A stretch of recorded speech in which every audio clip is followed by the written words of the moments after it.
सो अब हम लोग देखेंगे कि रिवर्सिबल और इरिवर्सिबल प्रोसेसेस किनको बोलते हैं और ये क्वासी-स्टैटिक प्रोसेस क्या होता है। सबसे पहले आप इधर देखो कि रिवर्सिबल प्रोसेसेस जो है इनका दूसरा नाम जो है वो आइडियल प्रोसेस या परफेक्ट प्रोसेस या हाइपोथेटिकल प्रोसेस भी होता है। करेक्ट, मतलब कि ये प्रोसेसेस जो है वो इनमें कोई डिफेक्ट नहीं होता, समझे, और ये या तो हाइपोथेटिकल होते हैं, ये एक्चुअल में एग्जिस्ट नहीं करते। और रिवर्सिबल प्रोसेसेस जो है ये वो एक्चुअल प्रोसेसेस है या ये वो आप ऐसा कह लो प्रैक्टिकल प्रोसेसेस है जो हमारे साथ डे टू डे लाइफ में होते रहते हैं। करेक्ट, अब ये क्वेश्चन जो है वो दिमाग में आ सकता है कि सर रिवर्सिबल प्रोसेसेस तो एग्जिस्ट करते ही नहीं है, फिर हमको क्यों पढ़ना है, राइट, हमको क्यों स्टडी करना है। नेचर में तो सारे प्रोसेसेस जो है वो इरिवर्सिबल ही होते हैं। तो यहाँ पर मैंने लिखा why to study reversible process. इसके मेनली दो रीजन है कि जिसकी वजह से हम लोग रिवर्सिबल प्रोसेसेस को स्टडी करते हैं। सबसे पहला क्या है, to study the deviation of actual process from the ideal process. अब मैं इसको आपको एग्जांपल से समझाता हूँ। मान लो आपकी टीचर ने आपको क्लास में बोला कि देखो आपको ये सब्जेक्ट है, लेट्स से फिजिक्स सब्जेक्ट है, इसमें इस साल जो है वो आपको पिछले साल के टॉपर से ज़्यादा मार्क्स लाने। ठीक है, आपके टीचर ने आपको क्या बोला कि पिछले साल का जो टॉपर था उससे इस साल के बच्चों को जो है वो ज़्यादा मार्क्स लाने। तो अब तुरंत आप नेक्स्ट क्वेश्चन क्या पूछोगे टीचर को कि मैम उस स्टूडेंट को कितने मार्क्स आए थे। बिकॉज अगर आपको पता चलेगा लेट्स से उस स्टूडेंट को आउट ऑफ 190 मार्क्स आए थे, तो फिर आप अपने लिए एक बेंचमार्क सेट करोगे ना। आप बोलोगे अच्छा उसने 90 लाया था, मतलब मुझको टॉप करने के लिए 90 से ज़्यादा लाने पड़ेंगे। 91, 92 कितना भी चलेगा, अगर इवन में 90 भी लाया या 89 या 88 भी लाया तो मैं उसके करीब तो रहूँगा। मेरे को समझ में आएगा ना मैं उससे कितना दूर हूँ, मेरे मार्क्स उस टॉपर के मार्क्स से कितने डिविएट कर रहे हैं।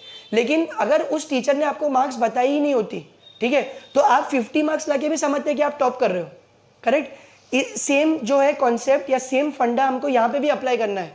जब इंजीनियर्स जो है वो कोई भी प्रोसेस को या कोई भी सिस्टम का जब डिज़ाइन करते हैं तो वो सिस्टम जो है वो एक्चुअल डिज़ाइन कर रहे हैं, प्रोसेसेस जो है वो एक्चुअल डिज़ाइन कर रहे हैं, बट वो क्या अज्यूम करते हैं कि अगर सब चीज़ें परफेक्ट हुई, अगर कोई तरीके का डिफेक्ट नहीं हुआ, किसी भी तरीके का कोई लॉसेस नहीं हुई, अगर एफिशिएंसी 100% हुई, तो ये सिस्टम किस तरीके से बिहेव करेगा वो लोग कैलकुलेट करते हैं। और उसके बाद उन लोग जो है बोलते हैं अच्छा अब ये हमारे पास एक बेंचमार्क आ गया है, अब हमको हमारे एक्चुअल प्रोसेसेस को इतना ज़्यादा ऑप्टिमाइज करना है कि वो इन प्रोसेसेस के करीब हो।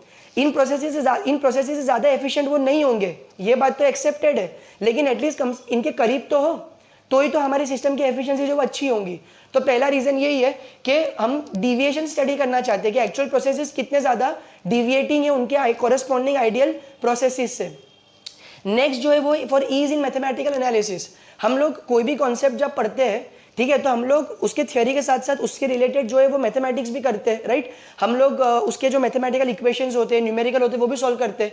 अब अगर मैं आपके सामने कोई एक्चुअल कंडीशन दूं और अगर मैं उसको एनालिसिस करने बोलूँ ना, तो ये बहुत डिफिकल्ट हो जाता है, ये इतना ईजी नहीं होता। बिकॉज एक्चुअल प्रैक्टिकलिटी में बहुत सारी चीज़ें होती है जिनको हमको अकाउंट करना पड़ता है। लेकिन जब हम चीज़ों के अंदर अजम्पशंस लगाते हैं कि ये चीज़ मतलब नहीं हो, ये चीज़ हमको तकलीफ दे रही है, इसको निकाल दो, या फिर ये चीज़ ऐसी जा रही नहीं है, या लॉसेस को निकाल दो, सिस्टम को 100% एफिशिएंट बना दो, सारे मतलब जो भी फ्रिक्शन हो रहा है उसको निकाल दो, सारे डिसिपेटिव इफेक्ट्स को निकाल दो, तो उस केस में ना हमारा जो मैथमेटिकल एनालिसिस होता है वो बहुत हद तक बहुत ज़्यादा सिंप्लीफाइड हो जाता है, राइट। तो यहाँ पर ऑब्वियसली हम लोग तो ये चीज़ तो थ्योरी के लिए पढ़ रहे, अभी तो प्रैक्टिकल हम लोग का करने का वक्त आया नहीं है, राइट। तो थ्योरी पे करने के लिए, पेपर पे करने के लिए चीज़ों को मैथमेटिकली आसान हो जाए, उसके लिए हम लोग जो है रिवर्सिबल प्रोसेसेस को स्टडी करते हैं। तो ये दो मेन रीजन जो मैंने आपको बताया कि जिसकी वजह से हम लोग रिवर्सिबल प्रोसेसेस को स्टडी करते हैं। अब जब अपने को ये चीज़ पता चल गई तो हम लोग हमारे नेक्स्ट सेगमेंट की तरफ बढ़ते हैं, जो कि क्वासी-स्टैटिक प्रोसेस। अब क्वासी-स्टैटिक प्रोसेस जो है, क्वासी का मतलब होता है ऑलमोस्ट, ठीक है, और स्टैटिक का मतलब होता है एट रेस्ट। यानी कि अगर इसको कंबाइन करो तो ऑलमोस्ट एट रेस्ट प्रोसेस, यानी ये ऐसा एक प्रोसेस होगा जो कि आपके सामने होगा, ठीक है, ये फिजिकली होगा, बट ये इतना ज़्यादा स्लो प्रोसेस होगा कि आपको देख के लगेगा कि एक्चुअली ये प्रोसेस नहीं हो रहा है, बट वो प्रोसेस एक्चुअली हो रहा होगा। जैसे यहाँ पे मैंने लिखा very slow process, in fact very भी मुझको नहीं लिखना चाहिए था, I should have written extremely slow process. तो ये इतना ज़्यादा स्लो प्रोसेस होगा कि आपको ऐसा लगेगा कि भाई प्रोसेस नहीं हो रहा है। अब मैं इसको थर्मोडायनेमिक के कॉन्टेक्स्ट में एक्सप्लेन करने से पहले आपको एक प्रैक्टिकल एग्जांपल इसका देता हूँ। अब जो है आपके घर में ऑब्वियसली बकेट तो होगा, तो आप एक टैप में, आपके घर में जो भी टैप होगा उस टैप के नीचे बकेट को रखो और उस टैप को खोलो, बट सिर्फ इतना खोलो, इतना टैप को ओपन करो कि हर पॉइंट ऑफ टाइम में ना सिर्फ एक ड्रॉप निकले, ऑब्वियसली हम लोग तो टैप को पूरा खोल लेते ताकि ज़्यादा वाटर का फ्लो हो, लेकिन आप टैप को सिर्फ इतना खोलो कि 1 एट अ टाइम जो है वो ड्रॉप निकले उस टैप की ओपनिंग से, और आप वहाँ पे बैठ जाओ। अब जब आप वहाँ पे बैठोगे और उसको ऑब्जर्व करोगे, उस बकेट को अगर आप ऑब्जर्व करोगे तो वो भरेगी, यस डेफिनेटली वो भरेगी, ठीक है, लेकिन उसको भरने में कितना टाइम लगेगा। अब ऑब्वियसली ये भी डिपेंड करता है कि भाई वो टैप, वो जो वाटर का ड्रॉप है वो किस रेट से नीचे गिर रहा है, या वो आपका बकेट कितना बड़ा है। लेकिन मान लो अगर आपने एक फेयरली लार्ज बकेट ले लिया और आप सामने बैठ गए, तो आपके सामने वो प्रोसेस हो रहा है, ड्रॉप बाय ड्रॉप वाटर जो है वो स्टेप के अंदर जाके जमा हो रहा है, लेकिन आपको देख के क्या लगेगा कि यार ये प्रोसेस तो नहीं हो रहा है। फिर आप वहाँ से चले गए और लेट से आपने ओवरनाइट उस एक्सपेरिमेंट को करने को छोड़े, और अब जब आप सुबह में आके देख रहे हो, मे बी 8 घंटे बाद, 10 घंटे बाद, तो आपको दिख रहा है कि भाई मेरा बकेट तो पूरा भर गया। तो ये प्रोसेस हुआ, यस ये प्रोसेस हुआ, लेकिन ये इतना स्लो प्रोसेस हुआ एज इफ कि आपको लग रहा था ये प्रोसेस नहीं हो रहा है। तो ये एक छोटा सा प्रैक्टिकल एग्जाम्पल था। अब हम लोग उसको थर्मोडायनेमिक्स के कॉन्टेक्स्ट में समझने की कोशिश करते हैं। तो अगेन मान लो कि आपके पास एक पिस्टन है, ये सिलेंडर है, और ये पिस्टन सिलेंडर अरेंजमेंट है आपके पास, ठीक है, और इस वक्त आपने इसमें कोई एक गैस भर दी है, ठीक है, ये हम लोग ने एग्जांपल पहले भी देख चुके हैं। तो जो ये वाला स्टेट है वो हमारा स्टेट नंबर 1 है, ठीक है, और यहाँ पे प्रेशर जो है P1 है, और वॉल्यूम यहाँ पे इस वक्त जो गैस ने अंदर, ये जो गैस ने वॉल्यूम ऑक्यूपाई की है वो वॉल्यूम V1 है। अब मुझको क्या करना है, इस सिस्टम को, इस गैस को कंप्रेस करना है। तो जाहिर सी बात है पिस्टन यहाँ जाएगा, तो लेट से मुझको यहाँ तक कंप्रेस करना है ताकि ये मेरा स्टेट नंबर 2 बन जाए, और स्टेट नंबर 2 पे जो मेरा प्रेशर हो वो हुआ P2 और वॉल्यूम जो हो वो हो V2। तो क्लियर बात है कि कंप्रेशन हुआ है तो P2 यानी final pressure will be more than the initial pressure and the final volume will be less than the initial volume. ये चीज़ हम लोग पहले भी देख चुके हैं। इनिशियल वॉल्यूम इतनी थी, इनिशियल वॉल्यूम जो है वो इतनी थी, ये जो मैं हैच कर रहा हूँ, फाइनल वॉल्यूम जो है वो इतनी है, करेक्ट। तो फाइनल वॉल्यूम कम हो गई। अब इसको अगर मैं ग्राफ पे प्लॉट करूँ, ठीक है, थर्मोडायनेमिक प्लेन पे या फिर प्रॉपर्टी डायग्राम अगर मैं इसका बनाऊँ, तो वाई एक्सिस पे प्रेशर रहेगा और एक्स एक्सिस के ऊपर क्या रह जाएगा, एक्स एक्सिस के ऊपर वॉल्यूम रहेगा। तो ये पॉइंट मेरा स्टेट नंबर 1 जो डिनोट करता है, जहाँ पे मेरा प्रेशर, जहाँ पे मेरा वॉल्यूम जो है वो V1 है और जो मेरा प्रेशर है वो P1 है।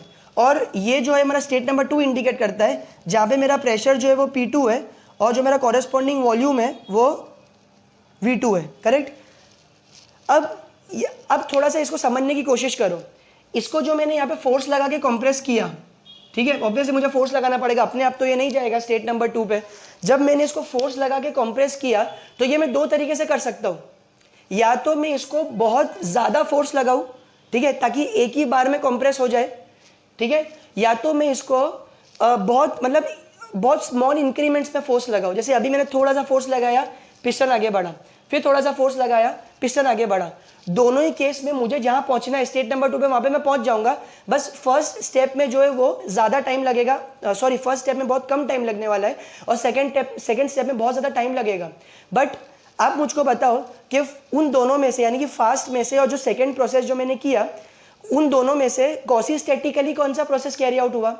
कॉसिस्टैटिकली सेकेंड प्रोसेस कैरी आउट हुआ। क्यों? क्योंकि यहाँ मैंने लिखा हो कि it is a very slow process.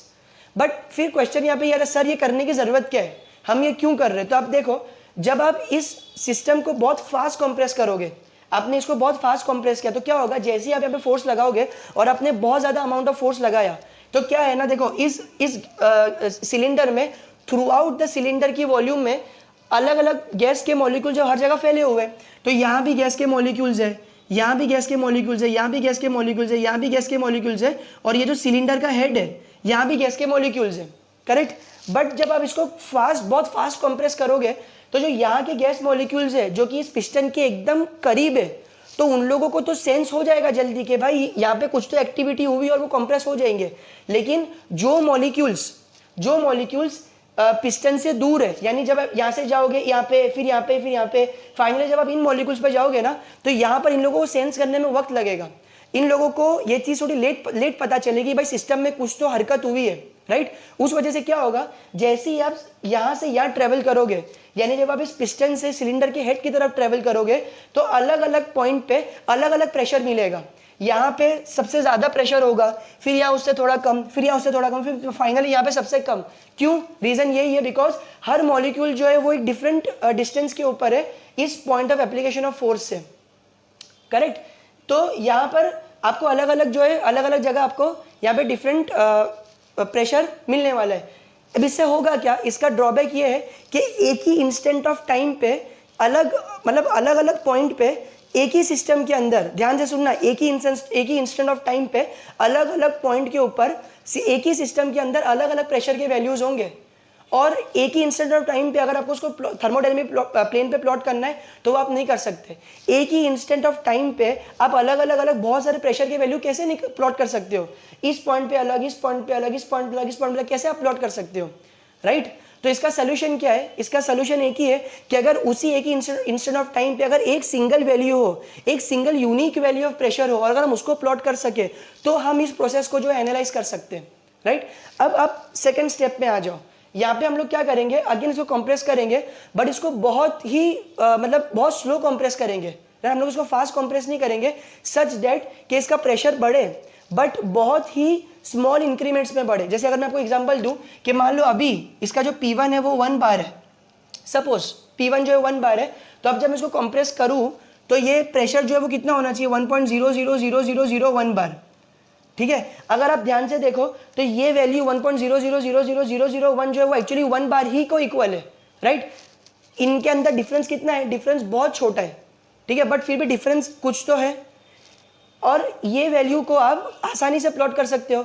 फिर जब मैं इसको कंप्रेस करूं तो सिस्टम के अंदर 1.00002 बार जो है प्रेशर हो, यानी हर बार क्या होगा कि प्रेशर है ना बहुत ही स्मॉल इंक्रीमेंट्स में बढ़ रहा है, एकदम नेग्लिजिबल इंक्रीमेंट्स में बढ़ रहा है, राइट? बट इससे फायदा क्या हो रहा है कि आपको एक ही वक्त में एक ही सिस्टम के अंदर एक ही इंस्टेंट ऑफ टाइम पे एक ही single unique value of pressure मिला जिसको आप आसानी से यहाँ पे प्लॉट कर सकते हो, राइट? तो अभी जैसे मैं यहाँ 1 पे हूँ, ये मेरा स्टेट नंबर 1 जो कि 1 बार रिप्रेजेंट कर रहा है, फिर ये मेरा प्रेशर होगा, फिर ये मेरा प्रेशर होगा, तो इस तरीके से मेरा प्रेशर बढ़ेगा। तो ये इस प्रेशर के कॉरस्पॉन्डिंग ये पॉइंट है, फिर ये पॉइंट है, फिर ये पॉइंट है, फिर ये पॉइंट है, फाइनली मैं इस पॉइंट पे पहुंचूंगा। तो जब मैं इन सारे पॉइंट्स के लोकस को ज्वाइन करूंगा तो इस तरीके से मैं 1 to 2 में पहुंच जाऊंगा, राइट? तो ये जो है वो एडवांटेज होता है कॉसिस्टैटिकली प्रोसेस को कैरी आउट करने का। अब अगेन मैं आपको वही बोल रहा हूँ कि क्या हम नेचर में जो प्रोसेस है वो कॉसिस्टैटिक है? नहीं। क्यों? क्योंकि कॉसिस्टैटिक प्रोसेस तो बहुत स्लो होता है ना, तो अगर आप इतना स्लो करने लगेंगे तो एक ही प्रोसेस करने में आपको सालों लग जाएंगे, राइट? तो हम लोग कॉसिस्टैटिकली जो है वो प्रोसेसेस को कैरी आउट नहीं करते, लेकिन क्योंकि हम लोग ये थ्योरेटिकल पॉइंट ऑफ व्यू से पढ़ रहे हैं, इसके लिए हम लोग को ये चीज़ समझना ज़रूरी है। और अब क्योंकि हम लोग कॉसिस्टैटिकली प्रोसेस को कैरी आउट नहीं करते, बट ये थ्योरेटिकली हम लोग उसको कैरी आउट कर सकते हैं, दैट मीन्स कॉसिस्टैटिक प्रोसेस का दूसरा नाम जो है वो रिवर्सिबल प्रोसेस भी होता है। कॉसिस्टैटिक प्रोसेस को हम लोग रिवर्सिबल प्रोसेस भी बोलते हैं, ऑल्दो हम लोग कंप्लीटली रिवर्सिबल प्रोसेस नहीं बोल सकते, बिकॉज अगर एक प्रोसेस को कंप्लीटली रिवर्सिबल होना है तो फिर वहाँ पे फ्रिक्शन भी जीरो होना चाहिए। बट कॉसिस्टैटिक में वो कंडीशन नहीं है, अगर आपका फ्रिक्शन जीरो हो या फ्रिक्शन जीरो ना हो उससे मैटर नहीं करता। हाँ, इंपॉर्टेंट ये है कि प्रोसेस बहुत ज़्यादा स्लो होना चाहिए। अगर आपका प्रोसेस फास्ट है तो आपका प्रोसेस कॉसिस्टैटिक नहीं बोला जाएगा, करेक्ट? तो आई होप कि ये चीज़ जो है आपको समझ में आई होगी कि रिवर्सिबल इरिवर्सिबल क्या होते हैं, उनको क्यों स्टडी करते हैं, कॉसिस्टैटिक प्रोसेस क्या है। इनफैक्ट हम लोग जो आगे हम लोग प्रोसेस पढ़ने वाले हैं और हम लोग जो अलग अलग पैरामीटर्स उसमें निकालेंगे, वर्क के, हीट के, इंटरनल एनर्जी के, वो सारे जो है वो कॉसिस्टैटिक ही के होंगे। क्योंकि जैसे कि मैंने बताया कि हम लोग एक्चुअल प्रोसेस को एनालाइज नहीं कर सकते, उनके अंदर बहुत ज़्यादा जो है वो डिफ़िकल्टीज़ होती है और बहुत ज़्यादा उसमें हम लोग उसमें अप्रोक्सीमेशंस करके, अजम्पशंस लगा के हम लोग एक्चुअल प्रोसेसेस को आइडियल बना के उनको एनालाइज करते हैं, राइट? तो आई होप ये एक्सप्लेनेशन आपका जो है क्लियर होगा। अब नेक्स्ट सेक्शन में हम लोग laws of thermodynamics, ideal gas equation और थर्मोडायनेमिक इक्विलिब्रियम के बारे में डिटेल में स्टडी करेंगे।